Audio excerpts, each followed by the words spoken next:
look at the time I've spent with Uncharted 4, I can't help but think about one scene in the game. It isn't a large set piece with action and explosions going off, it is this one. With Elena simply looking at Nathan Drake. This is a look of fondness at something you care for and are so close to. This is how I view Naughty Dog looks at their product of Uncharted 4.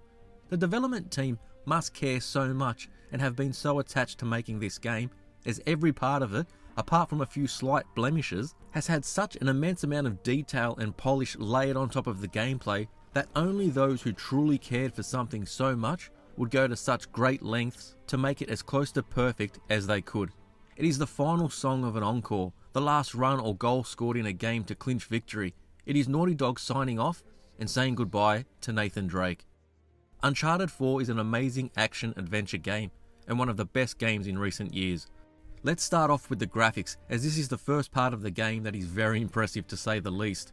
Playing on the PS4 Pro, the game looks incredible, with great texture work, fantastic lighting, and a solid frame rate. The only slight downside to them is that sometimes the animations can look a little out of place on your companions. Like their movements are too quick and seem unnatural. It doesn't happen all the time, but it is there and it is noticeable.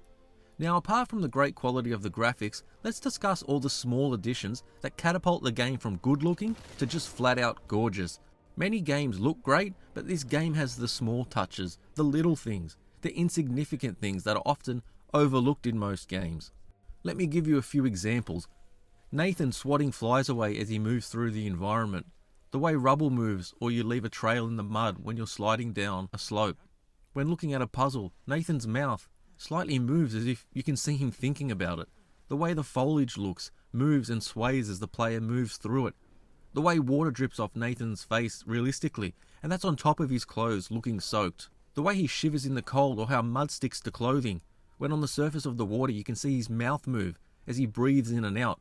All these details add to the characters and just make everything that much more enjoyable to look at and experience. It makes the world and characters more believable, and because of this extra detail, it makes the experience that much more enjoyable. Where many games are also very impressive when it comes to graphics, often pushing the hardware to the limit and implementing some great eye candy, often it is at the expense of the game where the single player campaign is short, uninteresting, or both. But Uncharted 4 continues the tradition of the series in delivering an interesting story that keeps the game moving along at an entertaining pace. Never bogged down too much in detail or cutscenes where you're just wanting to get back to the action, Naughty Dog has a great blend of action and storytelling to keep the player engaged throughout the 15 to 20 hour campaign. This is a great length for the game. It left me wanting more, but not being too long as to overstay its welcome and bringing down the quality of the total product. In addition to the running and climbing sections of the series, Naughty Dog has introduced other elements to freshen up the gameplay, such as the grappling hook and driving sections. The grappling hook controls very well, and it's fun and exciting to use it while swinging from post right onto an enemy waiting down below, taking him out silently before planning your next attack. Everything feels so fluid, and the only problem with this new introduction was that I wanted more of it. At certain times in the game I would be scanning the environment to look where I could grapple onto, but there was nothing. Perhaps a missed opportunity not to include it more, but again, maybe it was a conscious decision by developers to not overuse it, and thus it growing tiresome.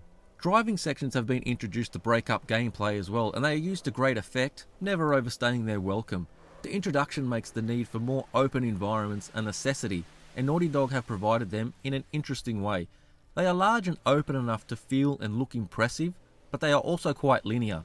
It makes the game world feel more organic, but not so open that players will get lost and lose focus on their objectives in the story. And speaking about the story, we are introduced to Nathan's brother Sam, a brother Nathan thought to have died when they escaped a prison facility 15 years earlier. The introduction of a brother feels a little out of place as nothing has been mentioned of him previously, and it all seems a bit too convenient. But if we take this as a standalone story, then it serves its purpose, even if it isn't the most original idea. The story can take several hours to finally get going and be introduced to all of the characters, but it's all paced well, and I always wanted to keep playing. The story incorporates many locations both indoors and outdoors, and it keeps everything interesting and engaging. It's great to see characters such as Sully and Elena back again, and they, along with Nathan and Sam and all the other characters, are written very well, and the voice acting is top notch as it has been throughout the whole series. The dialogue is mostly light-hearted and fun, but several scenes are added that have more weight to them, which makes the characters feel more human, which is a nice touch.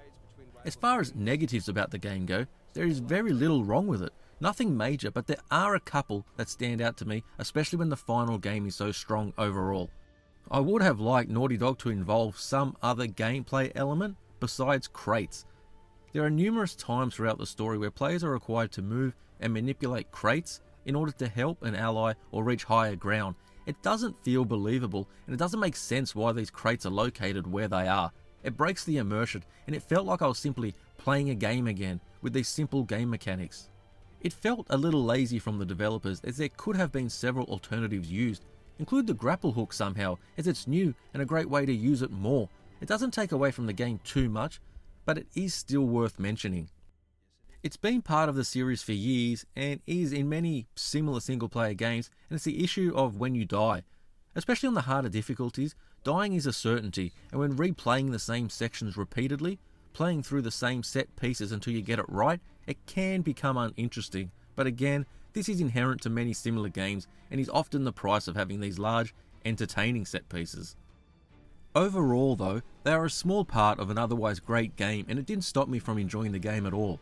Naughty Dog has delivered a fantastic piece of software and a stronger game than Uncharted 3.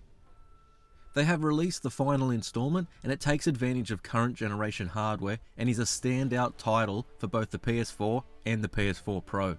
With the game almost being a couple of years old now, you should have no hesitation in picking up a copy and enjoying this great adventure. The series of Nathan Drake may be over, but I thoroughly look forward to seeing where Naughty Dog take the franchise after this game and the Lost Legacy. If they've proven anything, it's that they know how to make a great action-adventure game. It may not quite live up to the amazing Uncharted 2 Among Thieves, but this is one game not to miss. So how did you find the game? Did it live up to your expectations, or did it fall short? Are you tired of the Uncharted series? Let me know in the comments below, and as always, if you enjoyed the video, then please hit the like button and subscribe to the channel. This is Max Power, and I'll see you next time.